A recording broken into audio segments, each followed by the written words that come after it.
दोस्तों I hope कि आप लोग की जो रिवीजन है वो अच्छे से चल रही होगी। और इस सेशन से हम साइंस टेक को डिस्कशन करने वाले हैं। इससे पहले भी एक सेशन मैंने लिया हुआ है, आप प्लेलिस्ट में जाकर देख सकते हैं। कई कमेंट मैंने देखे हैं कि लोग कह रहे हैं कि हम जितना कह रहे हैं उतना नहीं कराते हैं, सिर्फ बोलते रहते हैं। तो दोस्त ऐसा नहीं है, जो भी मैंने प्रॉमिस किया है आप लोगों से साइंस टेक के लिए, आईआर के लिए, ये तो करवाऊंगा ही। साथ ही साथ जो भी मुझे इंपॉर्टेंट लगे वो भी आप लोग करवा दूंगा। लेकिन थोड़े टाइम तो लगेगा ही, क्योंकि ऐसा तो नहीं है कि कुछ भी अ, बोल के आप लोग को के सामने रख दो, कुछ भी वीडियो में बोल के बता दो, ऐसा तो होगा नहीं।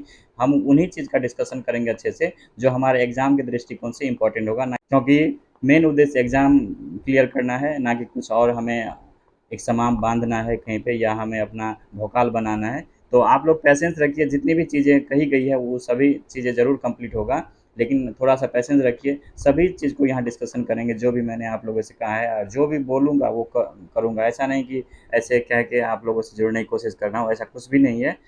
जो इम्पोर्टेंट है वो सभी चीज़ों को डिस्कस किया जाएगा, जो मेरे संभव हो पाएगा। तो चलिए, पहला ये सेशन है, जिसको अच्छे से देखिए। इसमें से काफ़ी सारे अच्छे पॉइंट है इसमें, जैसे नैनो टेक्नोलॉजी है, वैक्सीन है। वैक्सीन काफ़ी इंपॉर्टेंट हो रहा है आजकल। एम पॉक्स है, आप उसके बारे में जानते होंगे। जो अभी दवा प्रतिरोधी तपेदिक के लिए ये आया है, ये भी काफ़ी इंपॉर्टेंट है। ये सारा मिशन काफ़ी इंपॉर्टेंट है। टॉपिक है हमारा वो है टेनेजर वन उपग्रह। सबसे पहला तो ये किसके द्वारा लॉन्च किया गया है, ये स्पेस एक्स के फाल्कन रॉकेट 9 से इसको छोड़ा गया है। नासा ने कई संगठनों के साथ मिलकर इसको विकसित किया है। और ये टेनेजर वन उपग्रह जो है, मीथेन और कार्बन डाइऑक्साइड उत्सर्जन को ट्रैक करने के लिए एक इमेजिंग स्पेक्ट्रोमीटर तकनीक है। इसके उपयोग से ये काम करेगा। इसका मूल उद्देश्य क्या है, इस तकनीक के तहत पृथ्वी की सतह से परावर्तित होने वाले जो भी प्रकाश की सैकड़ों तरंग दैर्घ्य है, उसको मापकर टेनेजर वन जो है मीथेन और कार्बन डाइऑक्साइड का पता लगाएगा। मीथेन औद्योगिक क्रांति के बाद पृथ्वी के लगभग 30% मापन के लिए जिम्मेवार है। आप ये देख सकते हैं जो ग्रीन हाउस गैस है, कौन कौन है वो, जैसे CO2 है, CH4 है, N2O है, उसके बाद SF6 है, NF3 है। ये जो 5-6 जो हमारे मेन ग्रीन हाउस गैस है, इसको याद रखिएगा, ये भी पूछे जा सकते हैं। अगला पॉइंट हमारा है मंगल ग्रह पर जल की खोज के बारे में चर्चा की गई है। जो नासा के इनसाइडर मार्स लैंडर मिशन है, इसके द्वारा ही इन चीज़ों से डेटा प्राप्त किया गया है। वैज्ञानिकों द्वारा मंगल ग्रह पर तरल जल के भंडार होने की संभावना को व्यक्त किया गया है। जो इनसाइट मार्स लैंडर है, मंगल ग्रह के अंदरूनी हिस्से का अध्ययन करने के लिए एक सिस्मोमीटर का उपयोग करता है। सिस्मोमीटर का उपयोग करता है ये, और इसी के आधार पर वहाँ पे जल की खोज की गई है। यह जल का भंडार मंगल ग्रह की चट्टानी बाहरी सतह से 10 से 20 किलोमीटर नीचे स्थित है। इन चीज़ों के जब स्टडी वो करेंगे, तो इससे मंगल ग्रह की जलवायु, उसके जो सरफेस एरिया है, आंतरिक भाग है, उसके विकास कैसे हुए, ये सभी चीज़ों के बारे में पता चलेगा। और मंगल ग्रह के लिए भारत का जो मिशन है, मार्स ऑर्बिटर मिशन, जिसको MOM भी बोला जाता है, इसरो का यह अंतर प्लानिटरी मिशन था, जो 5 नवंबर 2013 को लॉन्च किया गया था, जिसे 14 सितंबर 2014 को अपने पहले प्रयास में सफलतापूर्वक मार्टियन ऑर्बिट में डाला गया था। जो मार्स ऑर्बिटर मिशन है, ये इसरो का पहला अंतर प्लानिटरी मिशन था। इनसाइट मार्स लैंडर नासा का एक अंतरिक्ष मिशन है, जिसे विशेष रूप से मंगल ग्रह के आंतरिक संरचना और भूवैज्ञानिक गतिविधियों का अध्ययन करने के लिए डिजाइन किया गया था। इनसैट को 2018 में कैलिफोर्निया के बेंडेनबर्ग एयरफोर्स बेस से लॉन्च किया गया था, और इस साइट से ही मैक्सिमम चीज़ों को लॉन्च किया जाता है। इनसैट मंगल की परतों, मेंटल और कोर की संरचना और उसके आकार के बारे में जानकारी प्रदान करता है। मंगल ग्रह के आंतरिक हिस्से का अध्ययन करके वैज्ञानिकों को यह समझाने में मदद मिलती है कि चट्टानी ग्रह जैसे कि पृथ्वी, चंद्रमा, मंगल का निर्माण कैसे हुआ, विकास कब हुआ। ये एक प्रश्न है, आपको सॉल्व करना है। अगला जो हमारा टॉपिक है वो है लघु उपग्रह प्रक्षेपण यान। SSLV-D3 की सहायता से ये उपग्रह को EOS-08 को लॉन्च किया गया है। ये स्मॉल उपग्रह है, ये छोटे छोटे उपग्रह है जिनके लिए ये स्पेशल जो लॉन्च व्हीकल बनाया गया है। जो EOS-08 है उपग्रह, इसरो के मानक माइक्रोसेट बस पर निर्मित अपनी तरह की पहला मिशन है। ये इस उपग्रह को electro opticals, infrared payload, global navigation satellite system और SIC-UV डोसीमीटर पेलोड लगे हुए हैं इसमें। ये उपग्रह यान जो है तीसरी विकासात्मक उड़ान है जिसने सफलतापूर्वक उपग्रह को लॉन्च किया है। इसरो की वाणिज्यिक शाखा एक है जो न्यू स्पेस इंडिया लिमिटेड है। आपको ये सब चीज़ें याद रखना है, इन्हीं के माध्यम से ये वाणिज्यिक उपग्रह है जो है उसको लॉन्च करता है। यहाँ एक चीज़ और जानने योग्य बातें हैं। लो अर्थ ऑर्बिटर इसी में इस तरह की चीज़ों को प्रक्षेपित किया जाता है। जो SSLV को विशेष रूप से छोटे उपग्रहों को LEO में प्रक्षेपित करने के लिए डिजाइन किया गया है। तो ये क्या होता है, लो सैटेलाइट सिस्टम का इस्तेमाल टेलीकम्युनिकेशन में किया जाता है। इस तरह के जो सैटेलाइट होते हैं जिनको वहाँ प्रक्षेपित किया जाता है, ये सैटेलाइट पृथ्वी की सतह से लगभग 6 से 50 किलोमीटर से लेकर लगभग 1600 किलोमीटर ऊपर में होते हैं। इन सैटेलाइट का उपयोग मुख्य रूप से ईमेल, वीडियो कॉन्फ्रेंसिंग और पेजिंग जैसे डेटा कम्युनिकेशन में किया जाता है। मूल रूप से इस तरह के जो सैटेलाइट होते हैं उसका उपयोग कम्युनिकेशन एवं टेलीकम्युनिकेशन के लिए किया जाता है। ये जो विकल्प बनाया गया है SSLV D3, ये आपको याद रखना है कि हाल में EOS-08 है, वो किस तरह का सैटेलाइट है और उसका जो लॉन्च हुआ है किससे हुआ है, SSLV D3 से। अगला है वैक्सीन व्युत्पन्न पोलियो वायरस, मतलब वैक्सीन देने के बाद भी जो पोलियो वायरस हाल में देखा गया कहाँ पे, मेघालय में टीका व्युत्पन्न पोलियो वायरस का मामला दर्ज किया गया है। काफ़ी हालांकि 2014 में WHO ने इंडिया को पोलियो फ्री डिक्लेयर कर दिया था, लेकिन उसके बाद ये अभी देखा गया है केस, इसीलिए चर्चा में बना हुआ है। तो याद रखिए इस सबसे एक प्रश्न जरूर बनेंगे इसके, चाहे वैक्सीन को लेके हो, ये किस तरह शरीर के किस अंग को प्रभावित करता है, कैसे होता है टीका व्युत्पन्न पोलियो वायरस, ये कम प्रतिरक्षा तंत्र वाले बच्चों में होने की संभावना होती है। मौखिक पोलियो वैक्सीन जैसे कि ओरल पोलियो वैक्सीन जो होता है में कमजोर जीवित पोलियो वायरस से संबंध एक स्ट्रेन है। यह एक दुर्लभ स्थिति है जो ओरल पोलियो वैक्सीन में प्रयुक्त पोलियो वायरस का जीवित एवं क्षीण प्रकार उत्परिवर्तित हो जाता है। इसमें जैसे ये होता है ना कि जिसको पोलियो वैक्सीन दिया गया है उसके बावजूद भी उसमें ऐसा इसका मानना है कि जो क्षेत्र है जहाँ पे लोगों का जैसे कुपोषण हो गया है, दूसरे तरह की समस्याएं जो होती है माल न्यूट्रिशंस की, और जो प्रतिरक्षा तंत्र बच्चों में कम हो जाते हैं, तो वहाँ पे इस तरह के टीका के बावजूद भी देखा गया है। ये मूल रूप से ना 0 से लेकर 5 वर्ष तक के बच्चों में खासकर देखा जाता है इस तरह की चीज़ें। तो इससे देखिएगा प्रश्न जरूर बनेंगे। कुछ और डेटा है वो देख सकते हैं आप। जो वाइल्ड पोलियो वायरस है वो मूल रूप से 3 तरह के होते हैं, टाइप 1, टाइप 2 और टाइप 3। इसको देखिए ये सभी स्ट्रेन एक जैसे ही होते हैं इसमें, जो सभी तरह की चीज़ें हैं, लेकिन इसमें आप देख लीजिए टाइप 2 वर्ल्ड पोलियो वायरस को सितंबर 2015 में खत्म घोषित कर दिया गया था और ये आखिरी बार भारत में 1999 में देखा गया था। तो यहाँ सीधे ये वाला जो दो है यहाँ से प्रश्न बनने की संभावना है। अक्टूबर 2019 को विश्व पोलियो दिवस पर WHO ने घोषणा किया कि टाइप 3 वाइल्ड पोलियो वायरस को दुनिया भर से खत्म कर दिया गया है। ये आप ध्यान रखिए, ये प्रश्न बन सकते हैं। टाइप 3 वाइल्ड पोलियो वायरस का आखिरी मामला 2012 में उत्तरी नाइजीरिया में देखा गया था और 2099 में भारत में देखा गया था आखिरी बार, ये याद। पोलियो वायरस केंद्रीय तंत्रिका तंत्र पर आक्रमण करता है, आपको ये पता होगा। जैसे जैसे यह बढ़ता है मांसपेशियों को सक्रिय करने वाली तंत्रिका कोशिकाओं को नष्ट कर देता है, जिससे कुछ ही घंटों में अपरिवर्तनीय पक्षाघात हो सकता है। इससे मांसपेशियों में कमजोरी, अस्थायी विकलांगता, यहाँ तक कि मौत भी हो सकती है। तो इन्हीं चीज़ों को आपको याद रखना है। आगे एक प्रश्न है जो आपको इसको सॉल्व करना है बिना गूगल की सहायता से अपने आधार पर। अगला आर्टिकल हमारा है एमपॉक्स के बारे में कि जो खतरा है ये पूरे विश्व पर देखा जाने लगा है, मंडराने लगा है। तो इसी संदर्भ में जो विश्व स्वास्थ्य संगठन ने स्वास्थ्य आपातकाल की घोषणा की है। ये घोषणा तब होता है दोस्त जब वैश्विक स्तर पर स्वास्थ्य से संबंधित गंभीर खतरे उत्पन्न हो जाते हैं, जिससे बड़े पैमाने पर लोगों के स्वास्थ्य और जीवन पर उसका प्रतिकूल प्रभाव देखने की संभावना होती है, देखे जाने लगे। ये जो है होता है ये वायरस से होता है, इसको मंकी पॉक्स भी बोला जाता है। यह वायरल बीमारी है जो मंकी पॉक्स वायरस के कारण होती है। यह बीमारी पॉक्सविरिडे परिवार के ऑर्थोपॉक्स वायरस जीनस से संबंधित है। ऑर्थोपॉक्स वायरस ये याद रखना है। ये सारा कौन किस फैमिली के हैं, तो पॉक्सविरिडे फैमिली के हैं और ऑर्थोपॉक्स वायरस जीनस से संबंधित है, जिसमें चेचक का भी वायरस शामिल होता है।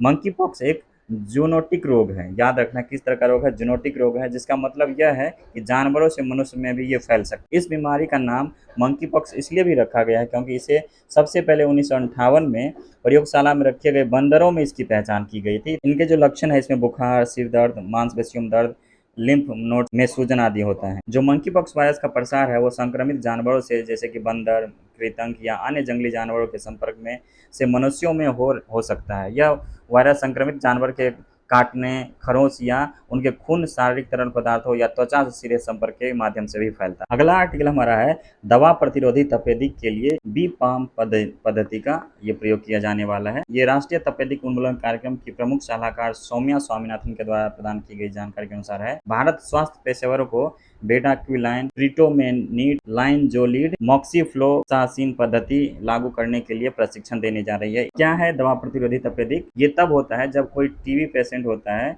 जब लंबे समय तक जटिल और काफ़ी क्रिटिकल कंडीशन में पुरानी दवाइयों को गलत तरीके से लेता है, या जब उनको ये टीबी होता है तो ये ख़त्म होने से पहले ही वो अपनी दवाई को बंद कर देता है, तो उस कंडीशन में ये प्रॉब्लम होती है। ऐसा कहा जाता है कि वर्तमान में विश्व के लगभग 40 देशों के टीबी रोगियों को इस नई पद्धति तक पहुंच सुनिश्चित की गई है। 2022 में विश्व स्वास्थ्य संगठन द्वारा अनुशंसित किया गया था इस पद्धति को, जो बीपाम पद्धति। दवा प्रतिरोधी तपेदिक के इलाज के लिए 6 महीने की बीपाम पद्धति की सिफारिश की जाती है। अगर छोटी अवधि की उपचार पद्धति लागू नहीं की जा सकती तो 18 महीने की उपचार पद्धति भी एक विकल्प है। मतलब इसके तहत जो है 6 महीने की दवा शेड्यूल बनाया जाता है, जिसमें 6 महीने तक मेडिसिन लिया जाता है। जनरली 18 महीने की उपचार पद्धति भी एक इसका विकल्प है। दवा प्रतिरोधी तपेदिक का इलाज पूरी तरह से ठीक होने के बाद केवल 50 से 60% मरीज ही जीवित रहते हैं। ये भी एक बहुत विकल्प समस्या है। इसमें 100% ट्रीटमेंट पॉसिबल नहीं है। अगर इस स्थिति में अगर आप ठीक भी हो जाते हैं तो भी आपके चांसेस काफ़ी रहते हैं कि वो उसका जीवन सुरक्षित ना रहे। ये जो ड्रग रेसिस्टेंट ट्यूबरक्लोसिस है, एक गंभीर स्थिति है जिसमें तपेदिक का कारण बनने वाले माइकोबैक्टीरियम ट्यूबरक्लोसिस बैक्टीरिया सामान्यतः उपयोग होने वाली एंटीबायोटिक दवाओं के प्रति प्रतिरोधी हो जाती है। जो इसमें ये है वो दवाओं के ही अगेंस्ट में काम करने लगता है। दवा प्रतिरोधी तपेदिक के 2 अति घातक प्रकार है। पहला multi drug resistant TB, extensively drug resistant TB. ये एमडीआर जो है, इसमें टीबी में बैक्टीरिया 2 सबसे प्रभावी एंटी टीबी दवाओं इसोनियाजिड और रिफेम्पिसिन के प्रति प्रतिरोधी हो जाते हैं। और उसके बाद जो एक्सडीआर टीबी है, एमडीआर टीबी से अधिक गंभीर संक्रमण है। आप जैसे एमिकासिन, केनामाइसिन या कैप्रियोमाइसिन, ये जो है ना, ये आपको याद रखना है। ये सब काफ़ी एग्जाम में इस तरह से पूछे जाते हैं और बीपीएससी में भी इस तरह के प्रश्न पहले बने हुए हैं। जैसे एड्स के लिए दवाई के पूछा जा चुका है, और बहुत सारी बीमारियों के लिए कौन सी दवाई यूज़ किया जाता है या कौन सी थेरेपी ली जाती है, तो उसके बारे में पूछा गया है। तो इसलिए ये आपको याद रखना है। उसके बाद कहा जाता है भारत वैश्विक टीबी मामलों का 70% बोझ वहन करता है। टीबी उन्मूलन के लिए देश में राष्ट्रीय टीबी उन्मूलन कार्यक्रम चलाया गया है, जिसका लक्ष्य 2025 तक इस बीमारी को खत्म करना है। आगे एक प्रश्न है, तपेदिक के बारे में अनिवार्य रूप से निम्नलिखित में से कौन सा सत्य है? ये प्रश्न आपको सॉल्व करना है। अगला है, नैनो तकनीक के द्वारा दवा वितरण की व्यवस्था की जा रही है। विज्ञान एवं प्रौद्योगिकी विभाग के द्वारा यह कार्य करने वाले अगरकर अनुसंधान संस्थान के वैज्ञानिकों की एक टीम ने पॉलीमरिक नैनो पार्टिकल्स का उपयोग, ये याद रखना है, पॉलीमरिक नैनो पार्टिकल्स के उपयोग से दवा वितरण की एक अनूठी विधि विकसित की है। और ये कौन सी विधि है? वैज्ञानिकों द्वारा पॉलीमेरिक नैनो पार्टिकल को निकोमाइसिन से युक्त किया गया है। निकोमाइसिन आपको याद रखना है, हाल में चर्चा में था, किससे संबंधित है?